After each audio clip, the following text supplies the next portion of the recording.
Here on my left is Gustav Hamosch, Katja Pratschke, and my name is Thomas Tode. Thomas Tode, yes. And we like to give a welcome also to our two guests from London. It's Sarah Purcell and Miranda Pennell. So welcome.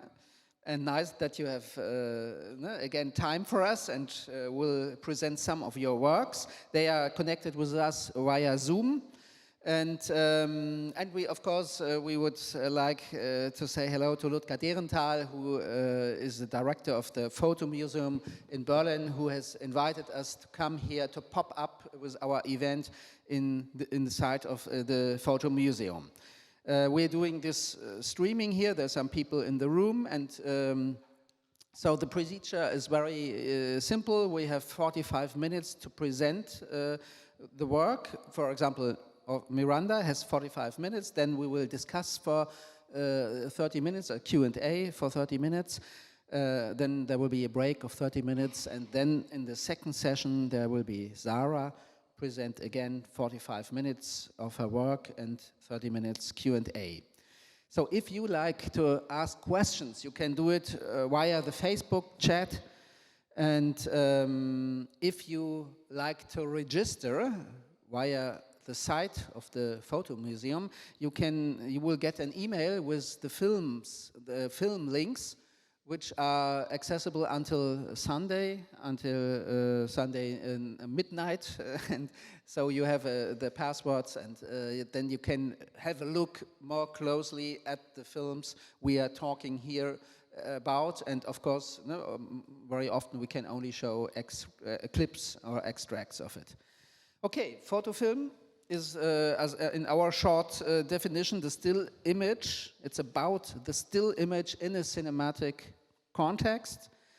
We have this masterclass created as a kind of a laboratory. We want to hear from the artists themselves, how they have taken their decisions, how they work with the materials, how they find the materials. So it's to get an insight in the working process. That's the idea of the masterclass.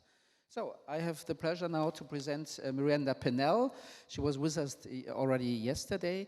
She's an artist and filmmaker based in London. She was trained in contemporary dance. She did videos on dance, on choreography in everyday life, and in the later works, she uses photography from archives as a starting point for reflections about history, about our colonial legacies. And for example, why Colonel Bunny was killed, it's about India, and with colonial photographs. The host, which we have seen yesterday, on Iran and British petrol photography, and today it will be she will show us the film Strange Object, the newest one, with aerial photography. So yeah, maybe that's enough, and I'm curious to hear about this new project. Miranda, please. Thank you very much, and hello everybody. Yes, as Thomas has said, I'm particularly interested in finding ways of activating photographs to help us engage better with troubled histories, repressed histories. And I'm particularly interested in colonial legacies and working with images from British colonial archives, working with those images within the moving image.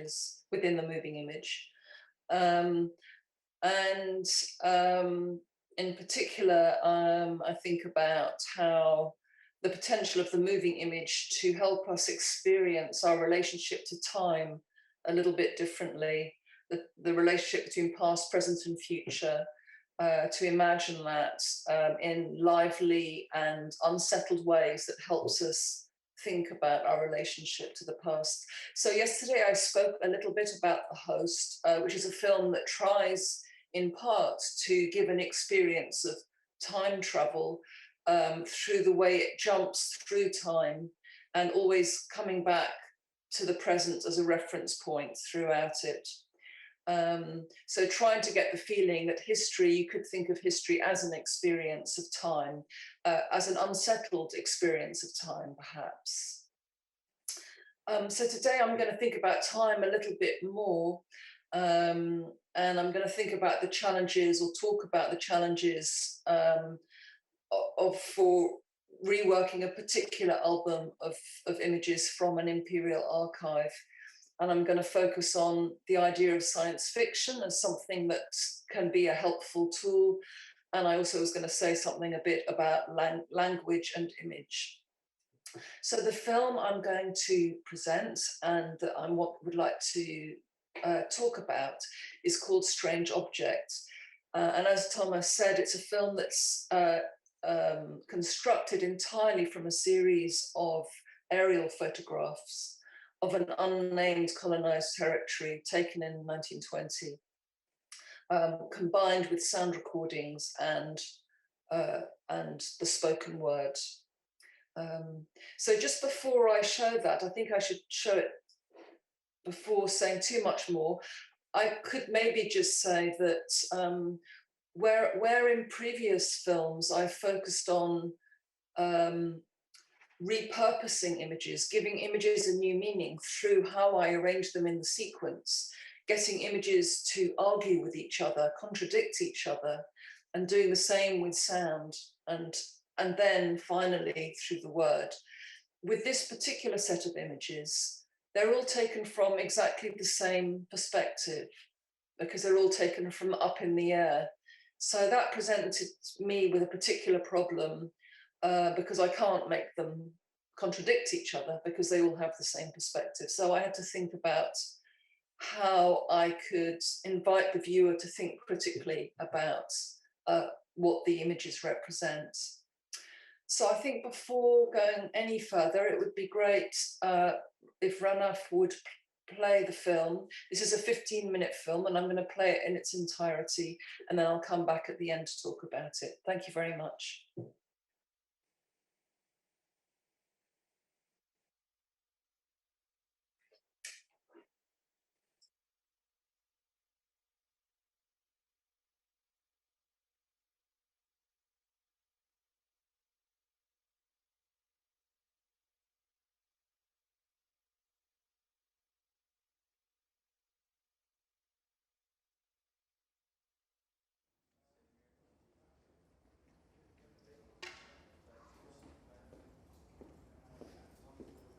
I'm here to look over a leather-bound album containing documents attributed to the Z Unit.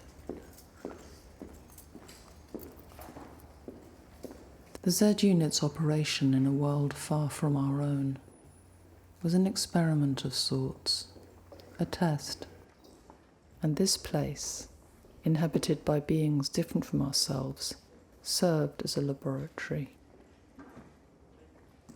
A successful outcome would secure the Z Unit's future, enabling its enterprise to expand, and its methods to be applied to other worlds.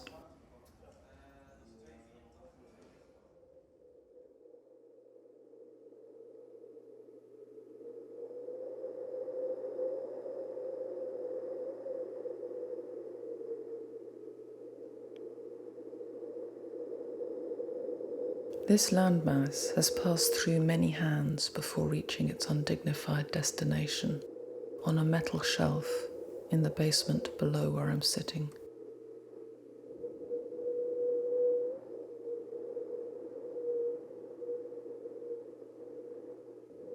I'm struck by how confusing it is that the pattern of tiny loops made by the ridges and furrows of the human thumb are often imprinted over the geological ridges of this diminutive world.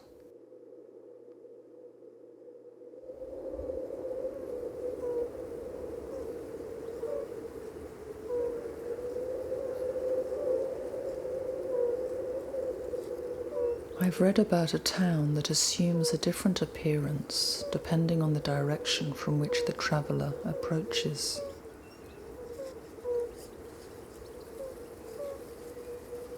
Its walls form a script that spells out a different language according to the angle from which it is read. A communal dwelling that is also a sign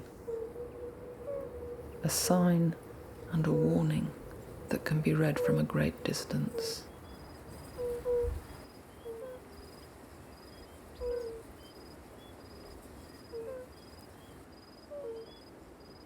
This traveller overlooks it, seeing in its pattern nothing more than the confirmation of his telescopic power to render the world minuscule and flat.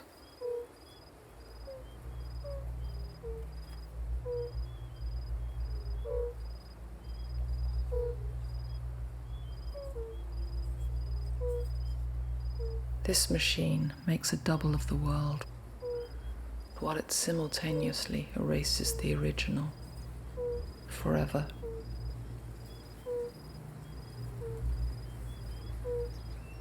The double is papery and grey. It will be transported to the centre of empire, and one day, in a museum in the capital, white-gloved hands will wrap it in tissue paper, so that generations of professional historians will make from it history.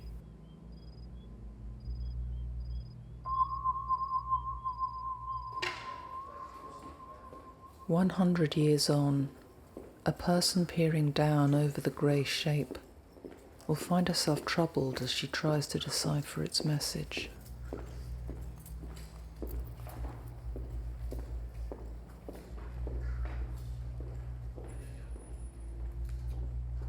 It occurs to her that this day, this very February 4th, 2020, is the anniversary of the destruction of the strange object.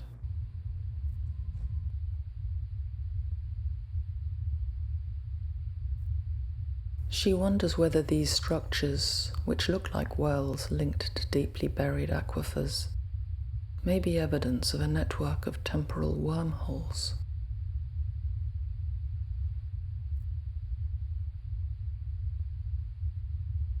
The rectangle that encloses rows of date palms may also form the roof of an underground palace. It comprises 9 inverted towers, linked together by a series of corridors and chambers that give onto courtyards and walled gardens that resonate with the music of water from the fountain at their centre.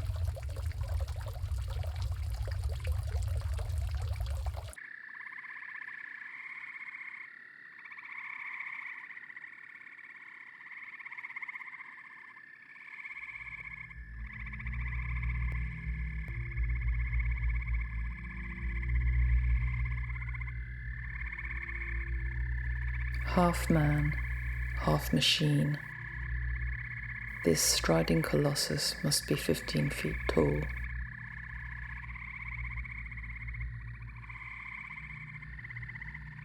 She reads that the resistance forced the Imperial Army to retreat 4 times in 20 years. But that was then.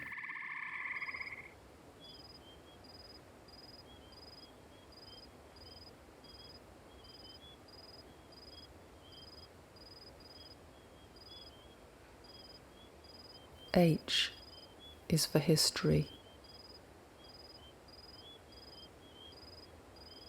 C is for civilization.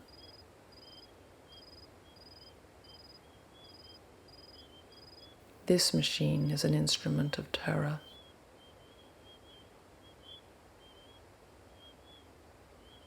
A small alien army will follow in its wake.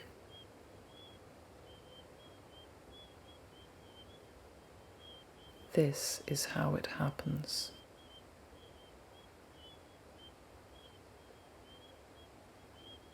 B is for boot. G is for gun. R is for ruin. T is for terror. N is for now.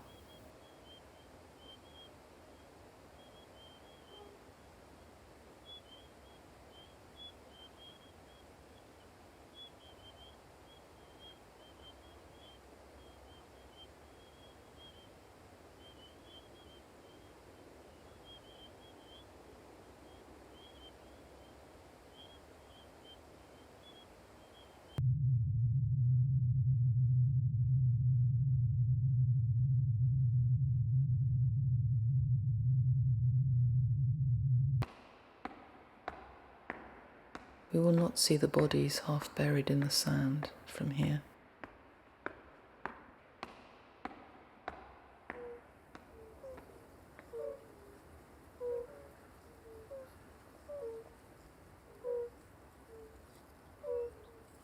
"800 feet, bombing. 500 feet, incendiary devices. 300 feet, machine gunning.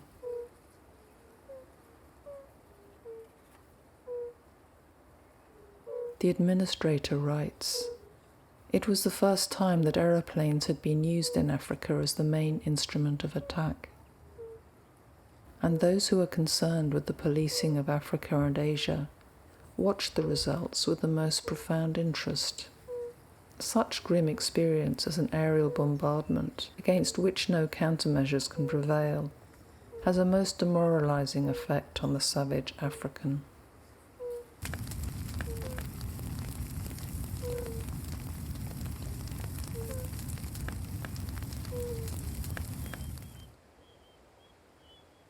We are told that the leader of the resistance has never seen an aircraft before.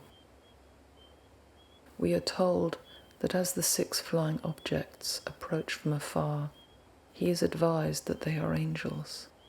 So he puts on his ceremonial robe and assembles his entourage beneath a white canopy to greet the strange messengers. We are told that it is only when the first bomb hits, singeing his white robe and killing his closest uncle outright, that he understands what is happening. We are told that he flees for his life.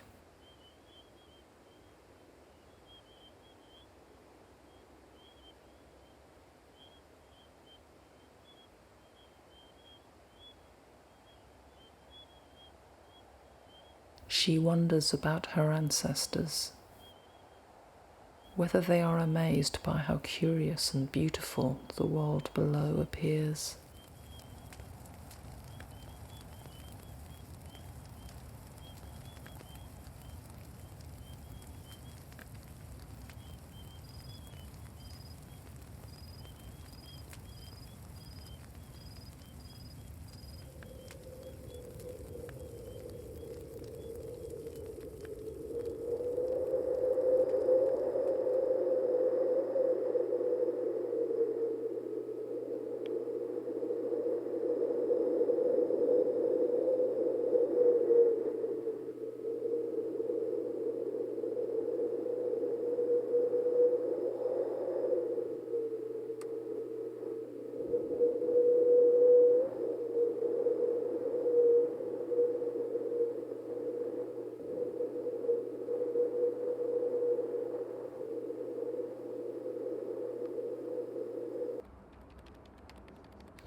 She wonders, what if there is no past? What if the white gloves are there not to protect the past, but to make visitors believe that the past exists? She imagines the movement of invisible hands that number the pages, or that write a caption, so that a living organism becomes a dead fact.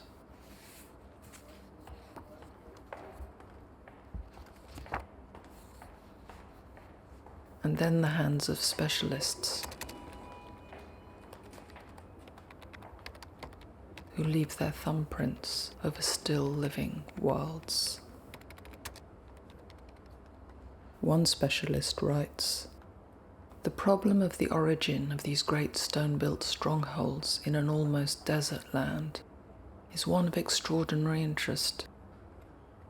The ramparts, with their projections and re-entrant angles, suggest a comparison with the ancient Egyptian forts on the Nile. This curious ring wall, with its elaboration of guard chambers and casements, remind one very much of the palace fortresses of northern Syria's. Be this as it may, one feels that the mullah and his barbarous followers could never have erected such imposing works. In all probability, they entrenched themselves among the ruins of a mighty past.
The reading rooms will soon be closing. Would readers please return borrowed items to the empty bin?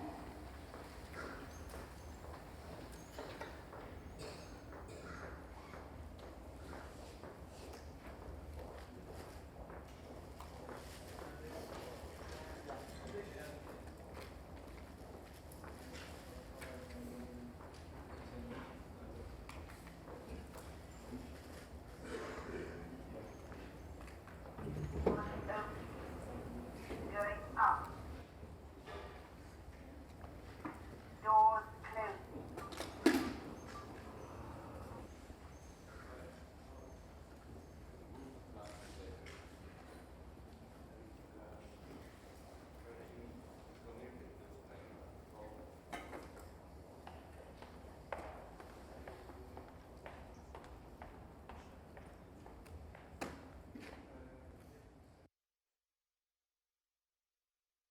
Hi. So, this is a film that started when I came across a single image, one of the images of the architecture, which I found very striking. And it took me quite a while to find the other images and realize that this was a sequence of images that was describing an act of violence. So, and where the camera is an integral part of the violence. So I thought that raised some interesting questions, and it raised questions for me about how to represent these images to an audience, given one of the striking aspects of these kinds of photographs is their the strong fascination, the strong aesthetic fascination of abstraction, and it's sort of the pleasing way it reduces the world to abstract shapes and patterns that are kind of fascinating. How and I don't really want to normalize that kind of way of looking without simultaneously bringing to the attention of the viewer or to myself the grim reality of what is a genocidal policy of killing from above. So in terms of the strategies that I tried in putting this together, I thought that I also did a lot of research about this policy and about the history of governing from the air and the history of aerial bombardment, and became quite overwhelmed with the nature of the subject matter of as well as the historical details. There's a lot of interesting historical details behind this particular set of images that I discovered. But then as an artist, as a filmmaker, I feel that my job is not simply to explain the images, which would take me, I would have to write a book really to say all there is to say about them. But rather, my job is to try and use the qualities of the images, their strangeness, to invite the viewer to look and to think and feel in different ways and to imagine what is not necessarily shown. So one of the strategies I wanted to talk about was the idea of science fiction, which basically these photographs have an otherworldly feel, or they do to me. I've never seen a place, a landscape that looks like that. So they have an otherworldly quality, a strangeness, and they have a potential for enchantment, and that I can use that quality, I thought, to put this to work, to try and enchant the imagination of the viewer. And I thought I could take that literally by exaggerating the science fiction, the timelessness of the images. And I thought that I could use that perhaps by giving some clues about cliches, the cliches of science fiction as a genre could help to describe an alien invasion, a colonial encounter, an imperial domination, a collision between these two worlds could be described in terms of stories that we're familiar with to do with alien landings, maybe. And maybe that would be a way of describing this, the strangeness of this political philosophy of aerial bombing, of domination from the air, which is something that has just become something that is part of war, which doesn't go question, which isn't sufficiently interrogated its history and what it means. But I think one of the things that's most important to me is the idea that maybe by confusing the sense of time between future and past, and looking at images of the past and imagining that they could be of some future space or some future place, another planet, is to defamiliarize, to make strange the past, the territory which we call the past, which we often have falls into an area of cliche, of sepia pictures, which is rather comfortable. So I'm always thinking that it's important to find ways of making the past less comfortable, more unsettling, more disturbing, and more unknown, unfamiliar to us, in order to avoid indulging in cliches and to shake us up a bit. So I think that was one thing that appealed to me about exaggerating the strangeness of these spaces. Another thing that I thought about is, how do you reproduce these images of violence without erasing the lives of the people who were on the ground resisting this domination? That in some ways I could, by representing these pictures, I could confirm the erasure which the pictures are testimony to. And how can I give a presence to the existence of a society which is invisible in these pictures, and invisible in the historical record, not entirely, but generally. So I also thought that I could, by engaging a little bit with the fiction part of science fiction, I could allow myself as a narrator to project my fantasy onto the images of a society on the ground that is complex and unknowable to me, which is the reality. I can't possibly know the people who would have been on the ground at that time and that society. I have limited access. So what I can do is create a space to imaginatively create something which is fictional, but which could create a space for the audience to imagine and to remember that there are human beings that have whole systems and ways of living that we know nothing about, that escapes our knowledge, but also and especially escape the knowledge of the colonizers at the time, who regarded them as less than human. So that's why at a certain point I'm talking about fantasizing about underground palaces and 4-foot, misreading an image to believe that it has a figure that's half man and half machine, that's 4 foot tall, because that's what I saw. So in doing that, I guess I should give a nod to a genre known as Afrofuturism, which I'm not at all an expert in, and I have very limited knowledge of. But it did cross my mind as I was working on this, a sort of understanding some of the very many reasons why it might be necessary to use fiction and a kind of future fantasy in order to not constantly reiterate the violence of history, for that to become a kind of fatalistic thing that we can't escape from, and to, yeah, so I think that's what I'm saying.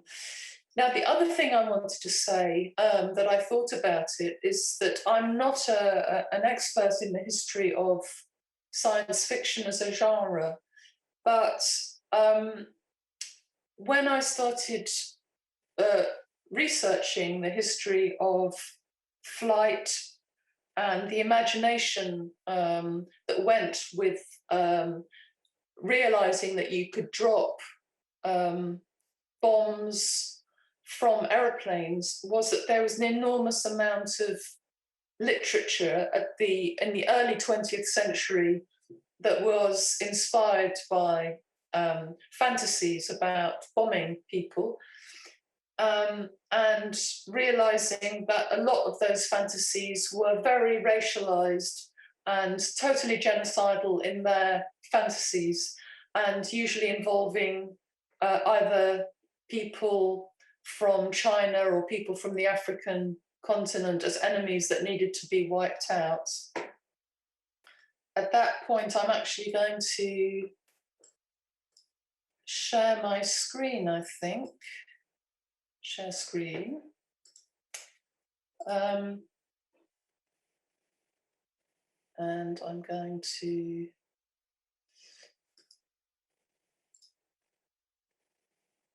so this is the image I started with. I'm just going to reference a couple of things. So this is the book that I would read is a very comprehensive history, a global history of aerial bombing, which is very informative, if not somewhat overwhelming. This is another book which does some of the same work, but this is by Sven Linkvist. And what he does, which is very interesting, is he intercuts historical accounts from the history of bombing from the air with literature from the 20th century, the history of literature. And in it, you'll find all these stories which are really horrendous, but it's about the imagination that aeroplanes brought and the fantasy of being able to destroy other people through flight.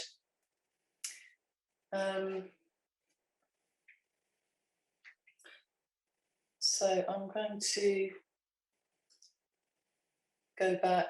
So I just wanted to mention that because I suppose as I was doing this reading, I realized there's nothing particularly original about invoking science fiction with this subject matter, in that science fiction was born out of this reality.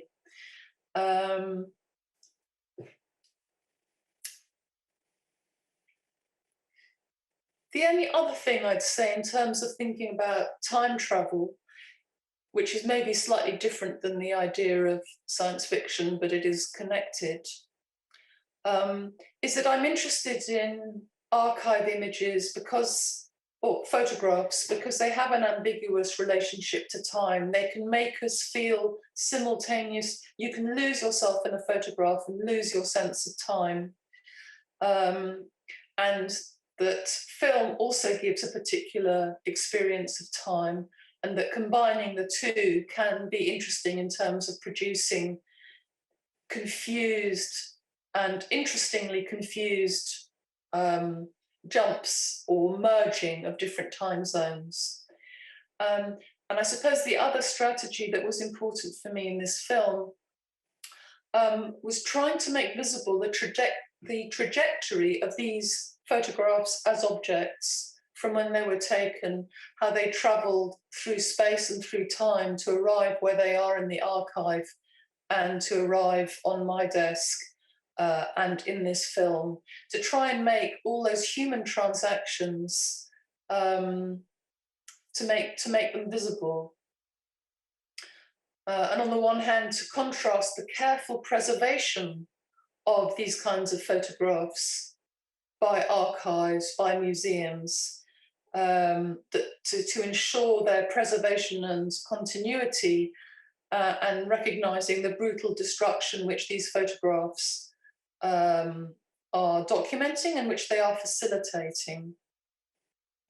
And to try and make a relationship felt between all the different hands that have touched these photographs and the album and turned the page, and the people who would have lived inside the world of the photograph who were destroyed in them, and to try and connect those two worlds and to be able to recognize that connection.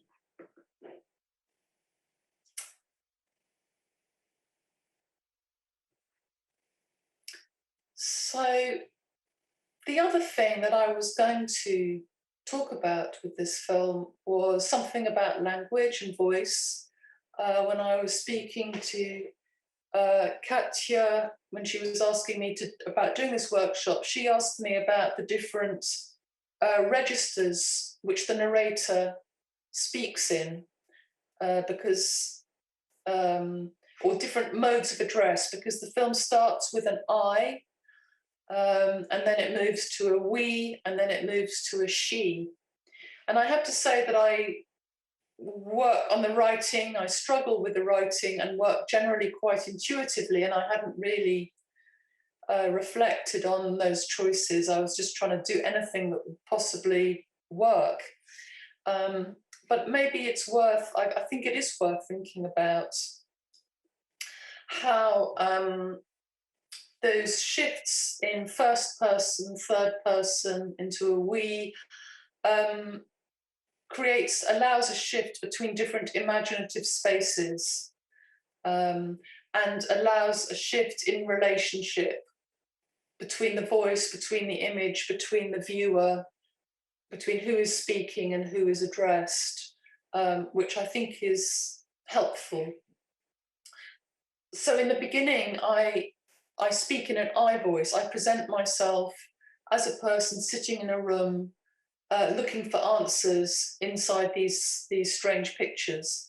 And that's very important to setting up the film, that it's grounded in a place. It says, I'm here in the archive, I'm looking at this album. They've been on a shelf and now they're in front of me and I'm in an archive. So I'm presenting myself as a detective in the beginning, and there's a place. So I think that's very important in terms of setting it up, that and locating a place and a position from which I'm speaking. I think it's important to say that although that's essential, in my view, to the film, giving it a concrete reality, the other thing that's interesting is that I made this film in lockdown, so I haven't been in the archive at all. I don't know what shelf those images are on. Everything occurred digitally. So actually, this is a sleight of hand, a kind of fictionalizing. But it's quite important because the film suggests that historians are complicit with looking at these photographs and constructing narratives which disadvantage the colonized people or the people who were killed in the photographs. And so that sense of place and the sense of presence is quite important.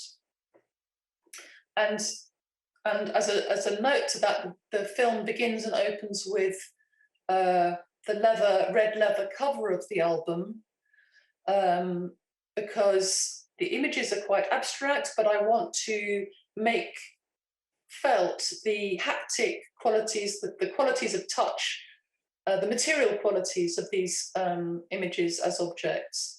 And of course, I have to confess now that this is my red plastic agenda, my diary, which is quite small. And this is what I photographed. And while I was looking for a way of representing the cover of the album, that's what I used. So I think and I've noticed that people quite often refer with this film to that red leather thing, and the red leather cover of the album. And I do think it's important because I'm giving the touch of the real.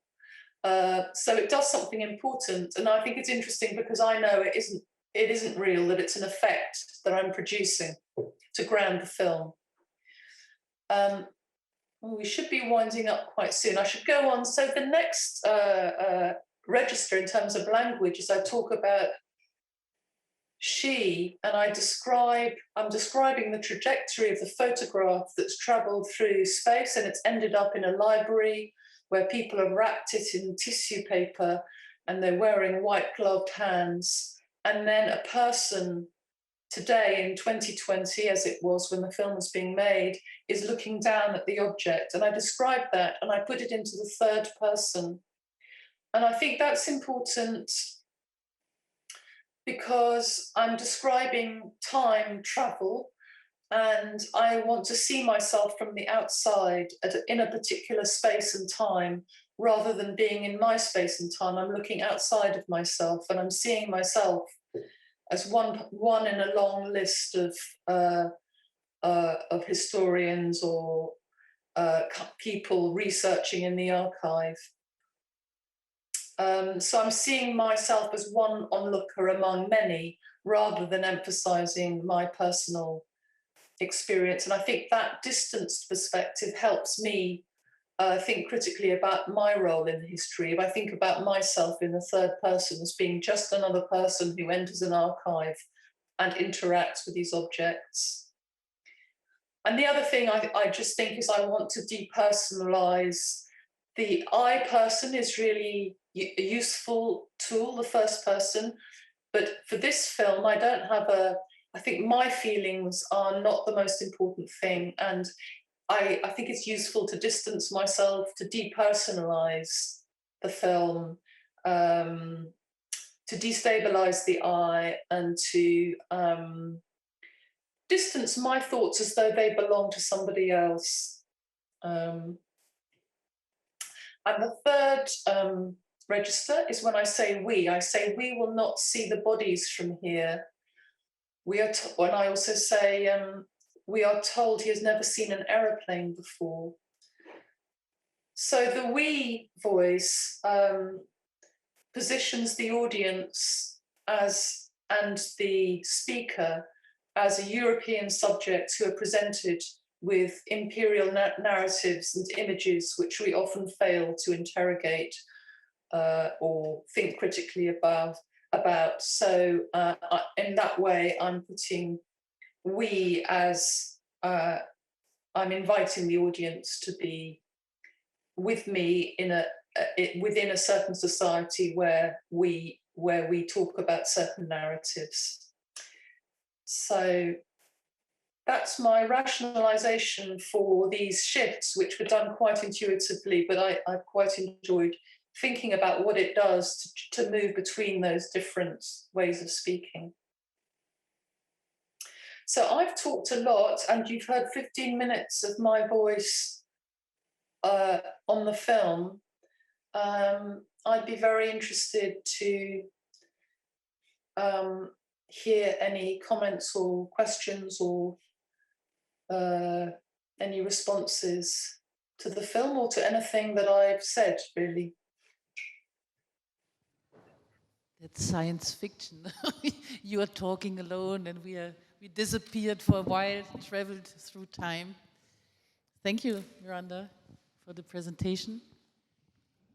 Yeah, so everyone can now ask questions, and via the Facebook we can also get questions from the people who have followed the streaming.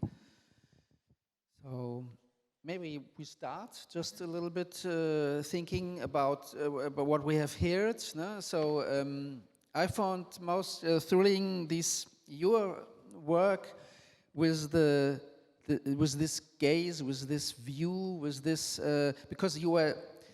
I start another way. It is this aerial photography. It is clear that it's about controlling territories. It's a kind of military look, how the military looks. It looks for courtyards, fountains, cattle, graveyards. And what I found thrilling is that you presented them also as specialists. You were talking about the hands of specialists. These people, they are experts in analyzing, but they are trained, to highly specialized and trained, for example, to detect tanks or something. Okay, in 1920 it was not already tanks, but I think of them as specialists which have a very one-dimensional view of the world. And they have a one-dimensional approach to the photos. And the contrary, what is the contrary? It is they are ignoring the whole, to look at the world as a whole. And I think photography is a very interesting tool because a photograph there are always omissions. A photograph is one single frame, one single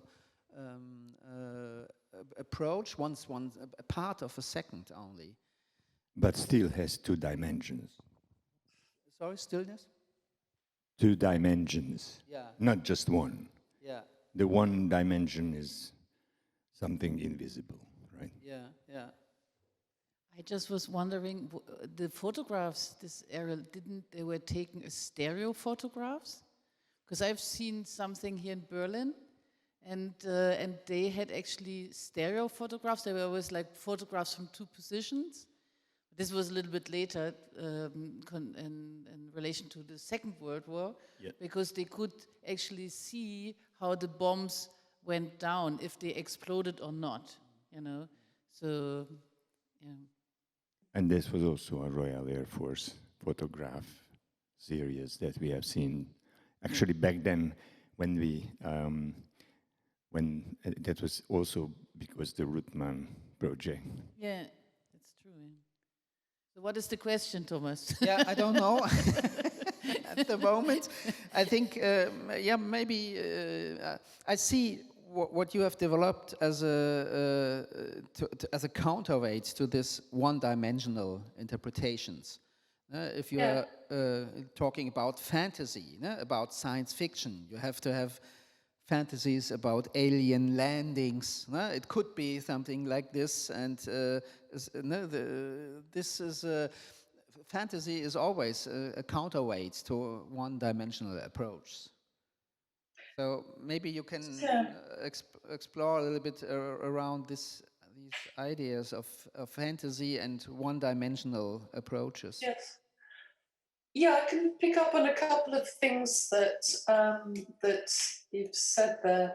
I guess the thing about specialization, I think, is interesting, and I was probably inspired by Ariella Azule's book, Potential History, which is about archives. It's a large book, it's very interesting. And she talks about, in terms of the imperial world, how, and I'm not quoting her, this is a very crude paraphrase, but what I found useful from one of the aspects of this book is talking about how people operate within an imperial logic, people doing their individual jobs. None of them see themselves complicit with violence, and yet they all are. And because you're a specialist, you're an archaeologist, you're a photographer, you don't consider your function within the imperial regime that you're functioning under. So you might see yourself as being quite a humanitarian photographer, but actually you're not looking at the picture and the ways your images are being used, for example. And in this case, all the experts would be the archaeologists and the historians in the archive who are taking the pictures that have been put there, and who are making these narratives without recognizing everything that isn't seen in the photograph, the whole, without recognizing the things that are important about those photographs. And therefore, you're writing history as though it's, and in Azoulay's, part of Azoulay's argument is that history isn't over. Those people have never stopped resisting. This album shows the destruction of the resistance, but the resistance never ended, and there's a different story to be told.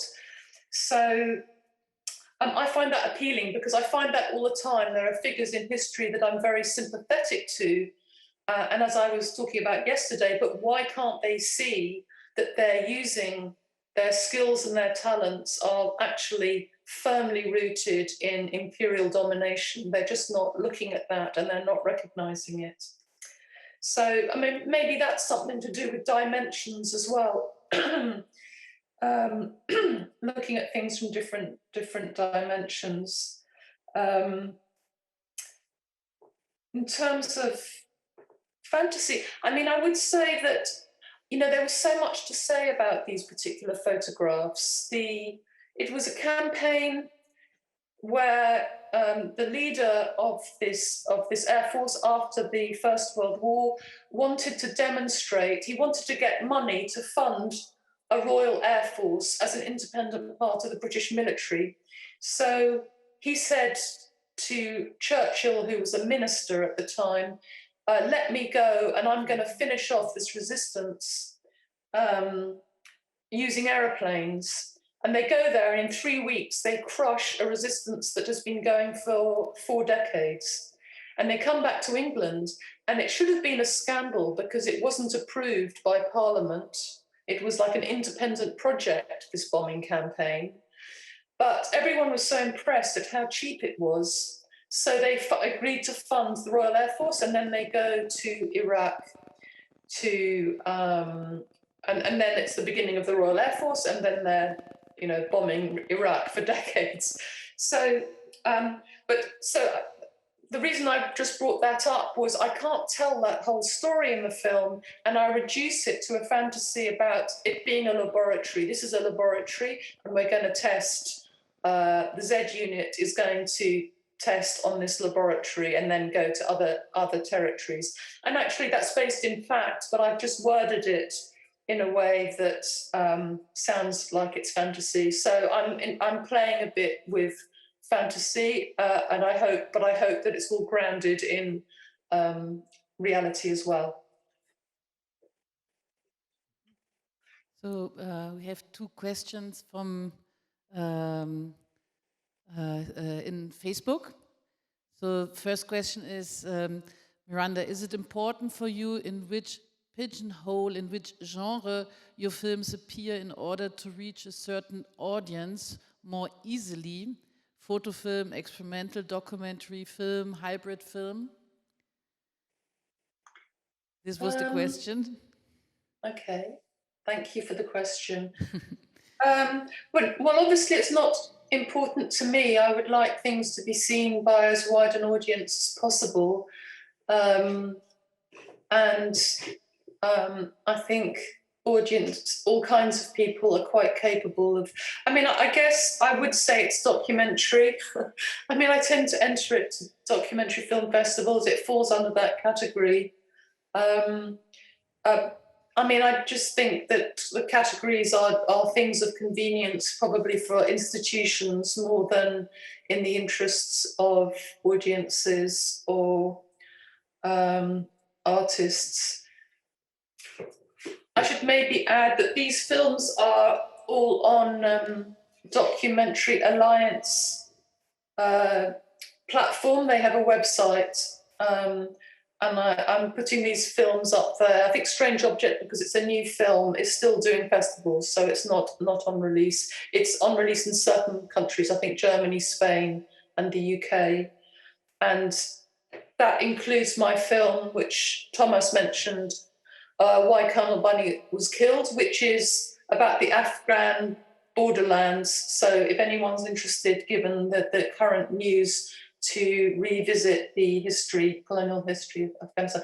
So I've just done a plug for myself, using the opportunity because you mentioned, so that's a documentary platform, and I'm very happy that documentary these days is being understood in the broadest possible way to incorporate elements of fiction, elements of experimentation, which it always did historically anyway. There's a second question, also from Bernd Günther Namm. It's a friend of us, somebody who is part also of the Film Fund in Northern Germany, and invited us also very often to do photo film seminars in the university. So this, first he said, Miranda, before I forget, thank you very much for your thoughts, reflections, backgrounds to your works, very impressive. The second question from him, what content-related decisions influence the technical post-production of the digitized images? Is there a strategy to increase the authenticity of the historical images by post-processing them, but keeping them somewhat dirty, easy to see in the host?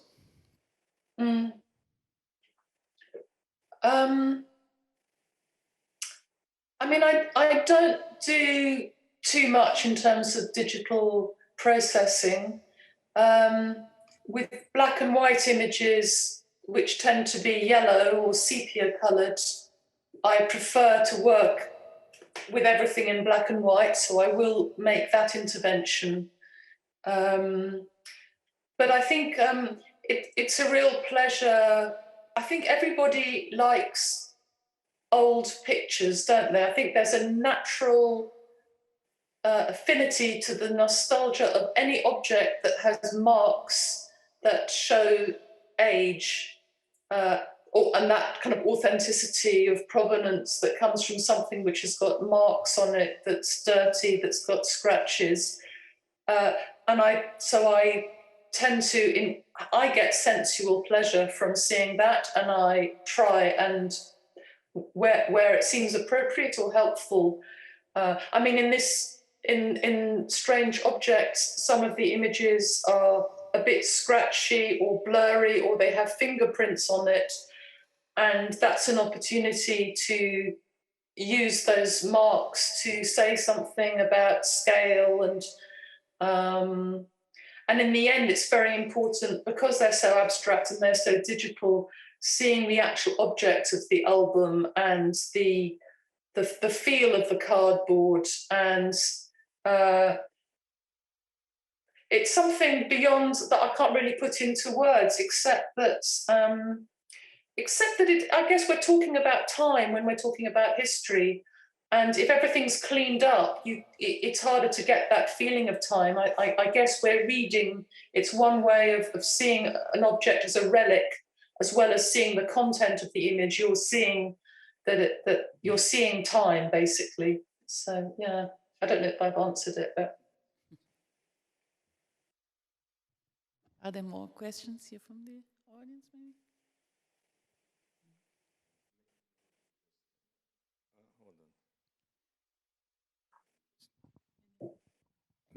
maybe? Maybe just a short remark that I really love the term "seeing time." Seeing time? Yeah, that's what Miranda says. Seeing, you can see time in the old picture. But the other thing I was actually thinking while you were talking or answering, that in the Japanese culture, especially, objects which are old and having traces of usage and it's more valuable than a new one. I mean, the real value is developing through time.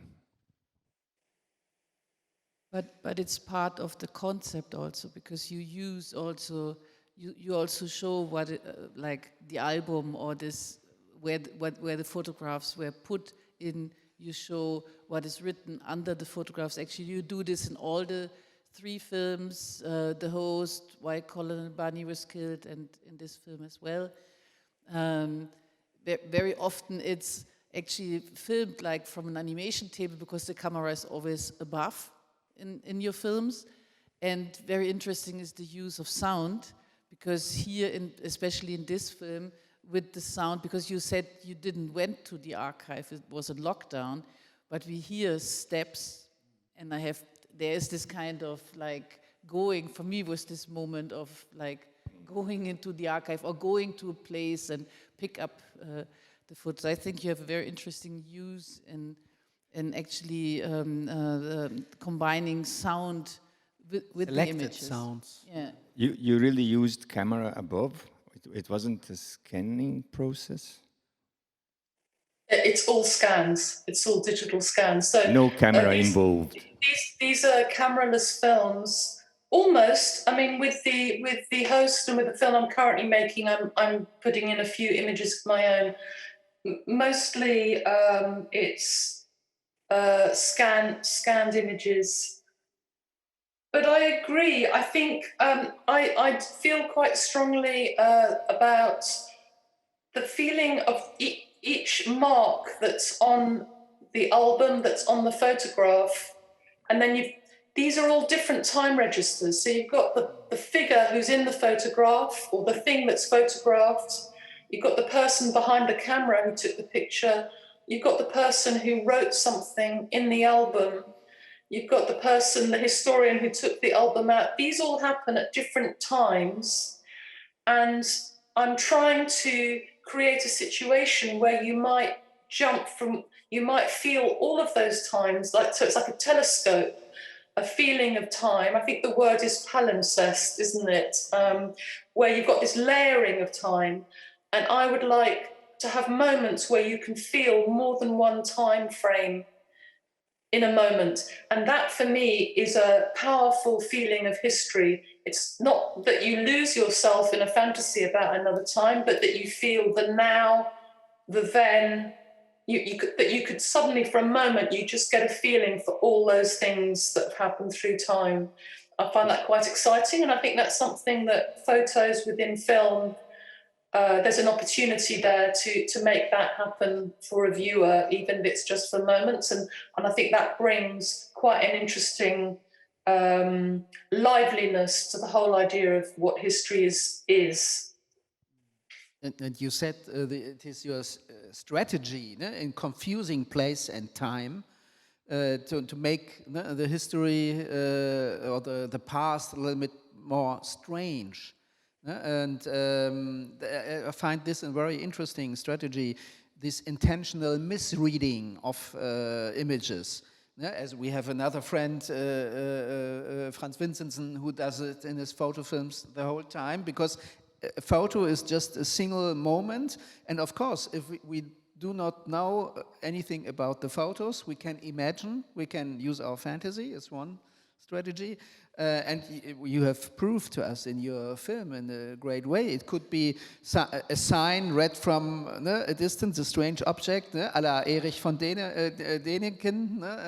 It could be this, or it could be the fort of uprising rebels in Somaliland. And if we haven't read it at the end, we would have not known, of course. So you show to us that the images, they have their own. The photos, they have their own history, and we just have one single moment, one single frame, in fact. So this strategy is important to the misreading, the intentional misreading. That's a great strategy. There's another comment from Bernd Günther Namm, and it's also something, it's actually why we do photo films since 2006, because we wanted to propose and show what kind of possibilities you have to work with still images in the film. And he's referring to documentary film in television, the so-called documentary film of TV. There's this effect of the shaky camera, you know, they don't allow an image which is just still. They have this can burn effect, zooming in, zooming out. And even if it is not necessary or if it is used intentionally to fake something, and his question is it about making the process transparent? Mm. Yes, I mean, of course, you can add age to a photograph by using a filter. I don't want to say that that's never an appropriate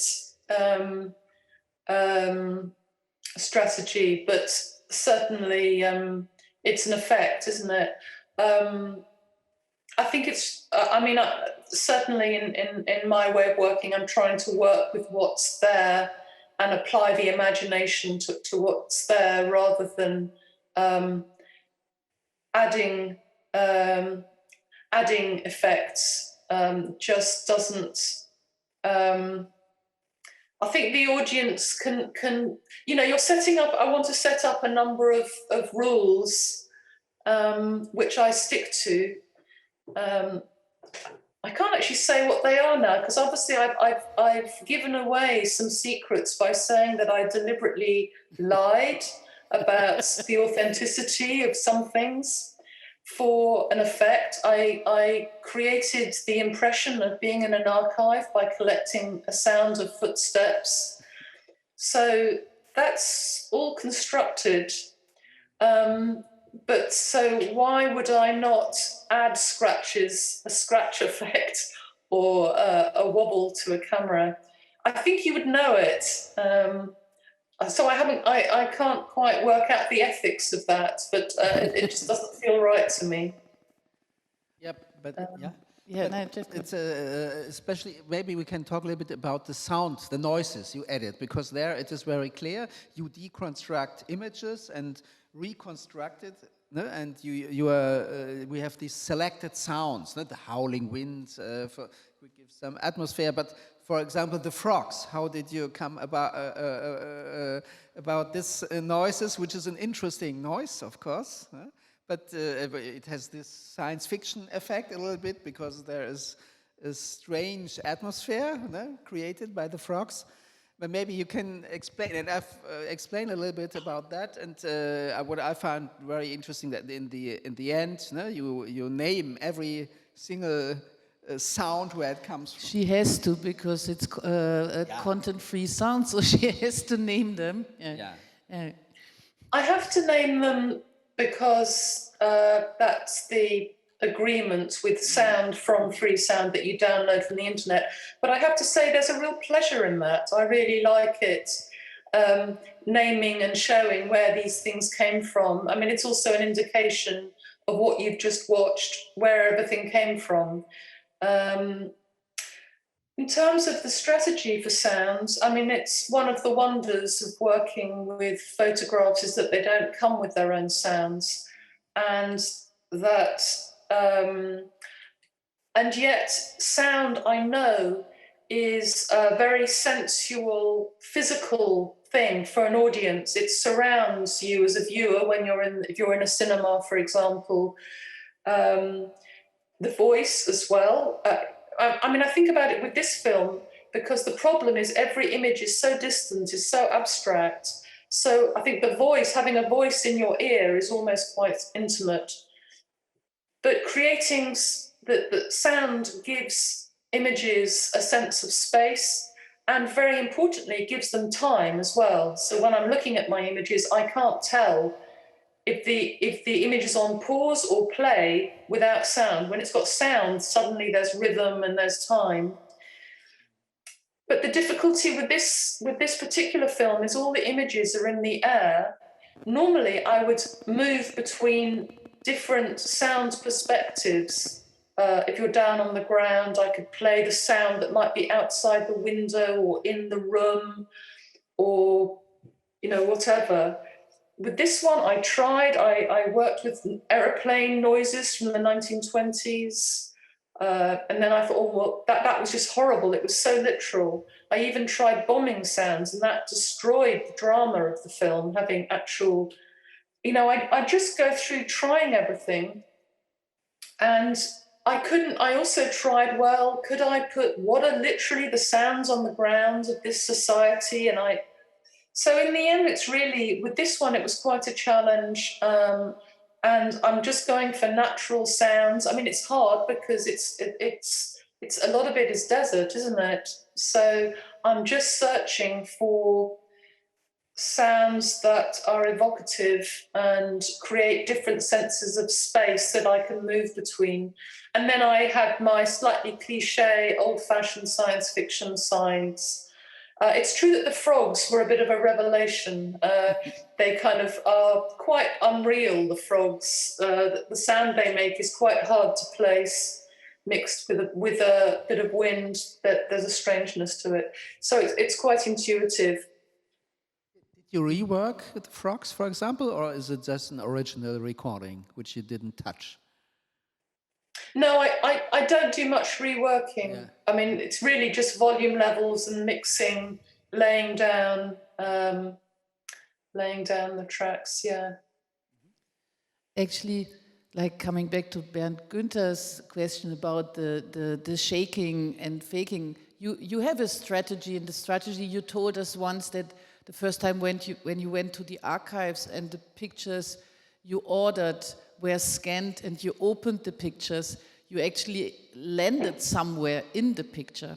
You couldn't even see the borders. The pictures were huge files. And this is actually something because you navigate us into the picture, more in the kind of microcosmos of the picture, into structures, into scratches, which are fingerprints, and this kind of fragmentation of the picture is a kind of navigation you give us as viewers, and also kind of discovering what is on the picture. And this is actually something we always said, that we as viewers in photo film, we are free to navigate on the picture. It's more how you say?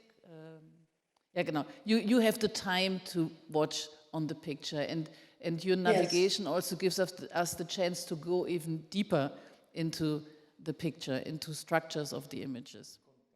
Yeah, contemplate. Yeah, I think, I mean, certainly with, why Colonel Bunny was killed is these old glass plate negatives which have so much detail on them. So when I would open them up, I wouldn't even recognize what photograph it was. I would be on some strange detail, and that's quite a strange experience, then navigating on something that's huge and then be really shocked when you reach the end of the frame. It feels like falling off the edge of the world. And with those kind of images, you can create a montage. You can find all these contradictory elements and create a dialectic and an argument between different elements of the same image. And I guess I was saying with this image, use this film, Strange Objects, using aerial photographs, they're all from the same perspective. And I guess you're right that I have gone in some places and found and focused on these details. And maybe there's something about the blurriness of details or of textures, which also has some trigger for the feeling of time, the fog of time, maybe there's something there. Or maybe it's just a fog which I can use as like a veil, which is a bit mysterious. So as a viewer, you're looking into this mist, you're seeing forms, but you're not sure what they are. And that's an opportunity for the viewer to do some imaginative work, and for me to create that space, or maybe even plant some ideas in that. Yeah. Okay. Yeah. Yeah. It's now here in Berlin. It's 4:15. Here. Okay, so hold on. I just wanted to say that Thomas told us that the films will be available until midnight. But Until the 5th of September. exactly, Yeah. but you do forget what after which one, because Greenwich Mean midnight is not exactly the same as Central European time or Central American or European whatever. summertime. Yeah. Okay. So which one? That was the question. The Central European summertime. Summertime, midnight. Okay, Yes. just just to be Don't sure change that the passwords too early with London time. just to speak about time. I mean, Yeah, it's one. Yeah. Okay. So yeah, thank you, Miranda, for showing us the science fiction as a very helpful tool to discover photos and to detect photos in another way. So yeah, for the moment. Actually, Miranda, if you have time, because Bernd Götternam has another question on Facebook. I know you're not anymore on Facebook.